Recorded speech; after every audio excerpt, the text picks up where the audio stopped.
కరీంనగర్ జిల్లా ఆల్గునూర్ చౌరస్తాలో సర్దార్ సర్వై పాపన్న గౌడ్ 376వ జయంతి వేడుకలు నిర్వహించారు. సర్వై పాపన్న విగ్రహానికి అధికారులు ప్రజాప్రతినిధులు పూలమాలలు వేసి నివాళులు అర్పించారు. గౌడ సంఘాలతో పాటు బీసీ, ఎస్సీ, ఎస్టీ సంఘాల నాయకులు కార్యక్రమంలో పాల్గొన్నారు.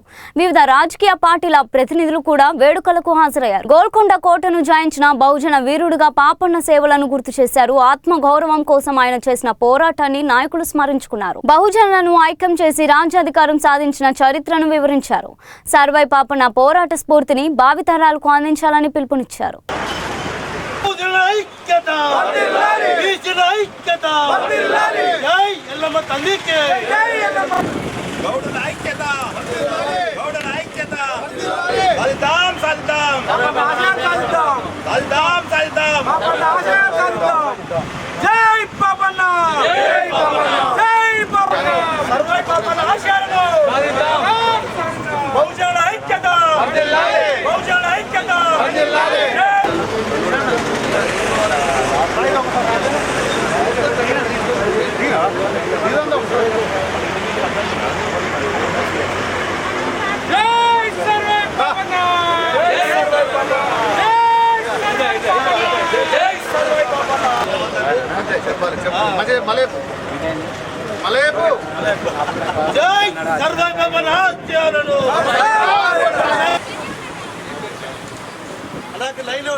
రావాలి కంటే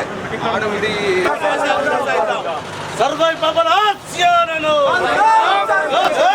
సర్వై పాపన జై గౌడ తల్లికి తల్లికి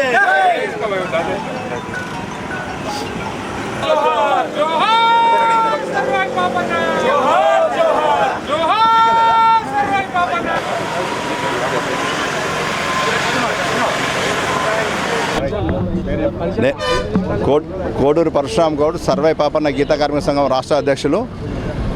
ఈరోజు సర్దార్ సర్వై పాపన్న 376వ జయంతిని పురస్కరించుకొని కరీంనగర్ మానేడ్ బ్రిడ్జిపై గల పాపన్న విగ్రహం వద్ద అధికారికంగా జయంతి ఉత్సవాలు నిర్వహించుకుంటున్నాము. ఈ జయంతి ఉత్సవాలు పాపన్న చరిత్రను ఎంతసేపు మాట్లాడుకున్నా చాలా తక్కువే. తను 360 సంవత్సరాల క్రితమే 76 సంవత్సరాల క్రితమే తను గోల్కొండ కోట ఏలిన మహానీయుడు.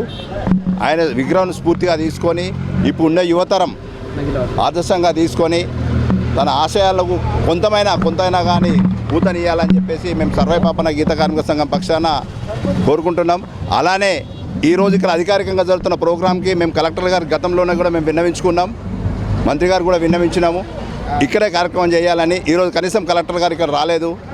ఇక్కడ కనీసం వచ్చే లాస్ట్ టైం అయితే కలెక్టర్ గారు వచ్చారు, ఈసారి కలెక్టర్ గారు రాలేదు. మరి ఎందుకు? మరి గీతా కార్మికులు అంటే చులకన్నా లేకపోతే మా నాయకులు అంటే చులకన్నా మాకు అర్థం కాలేదు. మేము ఏదైతే మీడియా పరంగా ప్రత్యక్షంగా అడుగుతున్నాము. అధికారికంగా ఇక్కడ చేయాలని చెప్పినా కానీ మళ్ళీ మేము దాన్ని ఇక్కడ రాకుండా వేరే వాళ్ళు అధికారులను పంపించడం జరిగింది. ఇది మేమైతే తీవ్రంగా మరి మా గౌళ్ళు అంటేనా లేకపోతే మా పాపన్న నాయకుడు అంటేనా చులకన్నా అర్థం కాలే. ఏర్పాట్లు అయితే గణనీయంగా చేసినారు, వారికి అభినందనలు. కానీ రాకపోవడం అనేది మాత్రం చాలా ఇబ్బందిగా ఉంది. వారికి వచ్చినందుకు కృతజ్ఞతలు. స్థానిక ప్రజాప్రతినిధులు కూడా ఈ రోజు వరకు ఇక్కడికి వచ్చి కనీసం వేయలేదు.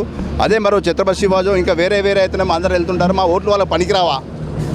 మరి మా అనగారిన జనాలే ఓట్లు పనికిరావా అని మేము ప్రజాప్రతినిధులు మేము స్పష్టంగా అడుగుతున్నాము. మేము ఒకరికొకరికి ప్రతి ఒక్కరికి కలిసి చెప్పుకొని రావడం జరిగింది, అయినా రాలేదు. మున్సిపల్ కమిషనర్ మాకు ఏర్పాట్లు అయితే మున్సిపల్ కమిషనర్ గారు చేశారు, మేయర్ గారు కూడా చెప్పారు, వాళ్ళు కూడా రాలేదు. కానీ ఈసారికైనా కానీ వచ్చేలాగా మేము వాళ్ళందరినీ విజ్ఞప్తి చేస్తున్నాము. అలానే మాకు ఇక్కడ పాపన్న విగ్రహానికి సంబంధించి గత ప్రభుత్వంలోనే మాకు ₹1 కోటి మంజూరు ఇచ్చినారు, ఇప్పటివరకు అది కాలేదు. అది వచ్చే జయంతి వరకు పూర్తి చేయాలని చెప్పేసి మేము మా సర్వై పాపన్న గీతా కార్మిక సంఘం పక్షాన డిమాండ్ చేస్తున్నాం. Thank you. జై పాపన్న.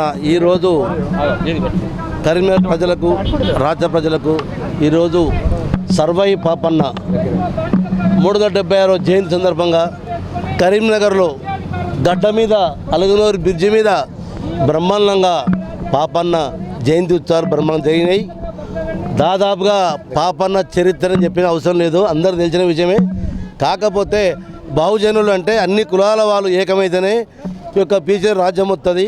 అందుకే ఆనాడే సర్వై పాపన్న పోరాటం చేసి అందరు ఏకం చేసిండు. కానీ ఒక్క కులం కూడా ఏకం కాలేకపోతుంది. ఆనాడు ఏకమయ్యారు. సాకల సరవన్న, మంగళ మాగన్న, కుమ్మరు గోవిందు, జక్కల పెరుమాన్లు, పద్మజల వీరన్న, మున్నూరు కాపు ఎందరో అయ్యిండ్రు. కానీ వాస్తవాన్ని ఆనాడు తెలంగాణ గడ్డ మీద బీజం నాటిన సర్వాయి పాపన్న చరిత్ర. ఆనాడు చదువు లేదు, శాస్త్రం లేదు, ఆనాడు లెటర్లు లేవు, పత్రికలు లేవు. ఆనాడు పాపన్న గొప్ప వ్యక్తి ఈరోజు మనందరం నిలిచిండు.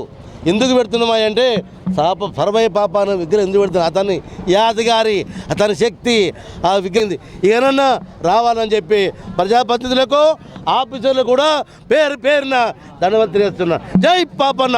ఇలియాల రాజాగౌడ్, కళ్ళుగీత వృత్తిదారుల సంఘం కరీంనగర్ జిల్లా అధ్యక్షుడిని. శ్రీ సర్దార్ సర్వాయి పాపన్న 376వ జయంతి సందర్భంగా తెలంగాణ ప్రజానీకానికి అందరికీ ముందుగా శుభాకాంక్షలు. కాంగ్రెస్ ప్రభుత్వం ముఖ్యమంత్రి రేవంత్ రెడ్డి గారు హైదరాబాద్లోని ట్యాంక్ బండ్ పైన సర్దార్ సర్వాయి పాపన్న గారి విగ్రహాన్ని ఏర్పాటు చేసి అధికారికంగా కార్యక్రమాన్ని జరిపించడం హర్షణీయం. ఈ సందర్భంగా కాంగ్రెస్ ప్రభుత్వానికి, ముఖ్యమంత్రి రేవంత్ రెడ్డి గారికి, మంత్రి పొన్నం ప్రభాకర్ గారికి ధన్యవాదాలు తెలియజేస్తా ఉన్నాను. అలాగే ప్రతి గ్రామంలో సర్వాయి పాపన్న విగ్రహం ఏర్పాటు చేసి అధికారికంగా గ్రామ పంచాయతీల ద్వారా అధికారికంగా కార్యక్రమం నిర్వహించాలని చెప్పి ఈ సందర్భంగా నేను విన్నవిస్తూ ఉన్నాను. అట్లాగే కొడితే గోల్కొండ కోటనే కొట్టాలని గోల్కొండ కోటను జయించి బహుజనుల కోసం ఎన్నో చెరువులు తవ్వించి ఎన్నో గడిలను కట్టిన సర్వాయి పాపన్న చరిత్రను అందరికీ తెలియాల్సి ఉంది. కాబట్టి సర్వాయి పాపన్న చరిత్రను పాఠ్యపుస్తకాల్లో ఏర్పాటు చేసి రేపటి తరానికి అందజేయాలని చెప్పేసి ఈ సందర్భంగా నేను మనవి చేస్తూ ఉంటూ జై పాపన్న. నేను డాక్టర్ బండారి రాజ్ కుమార్, జనసేన పార్టీ. ఏదైతే ఈరోజు 376వ జయంతిని, పాపన్న గారి జయంతిని మనం పురస్కరించుకొని ఇక్కడ అంగరంగ వైభవంగా మనం కరీంనగర్లో మనం జరుపుకుంటున్నామో, ఇది పాపన్న గారు ఒక కులానికి చెందిన లీడరే కాదు, యావత్ బహుజన, దళిత వాళ్ళందరికీ కూడా ఆదర్శవంతమైన నాయకుడు. ఎందుకంటే ఒక సామాన్య కుటుంబంలో జన్మించిన పాపన్న గారు రాజ్యాధికారం దిశగా పోయి గోల్కొండ కిల్లనే అధిగమించి ఆయన పోయి అక్కడ రాజ్యాధికారం చేసిండు. నేను ఈ సభాముఖంగా నేనేం తెలియజేయాలనుకున్నానంటే, పాపన్న గారి ఆదర్శాలను ప్రతి ఒక్క యువకుడు కూడా అనుసరించి గ్రామాన బహుజనుల ప్రతి ఒక్క యువకునికి, ప్రతి ఒక్క రైతునికి, ప్రతి ఒక్క కార్మికునికి కూడా నేనేం చెప్తున్నానంటే, రాజ్యాధికారం ఒకరి అగ్రకులాలకు చెందిందే కాదు, బడుగు బలహీన వర్గాలకు కూడా ఈ యొక్క రాజ్యాధికారం సాధించేంత వరకు కూడా మన అందరం కూడా శ్రీ సర్వాయి పాపన్న గారి ఆదర్శాలని ముందుకు తీసుకోవాలని ప్రతి ఒక్కరిని కూడా పేరు పేరున కోరుకుంటున్నాను.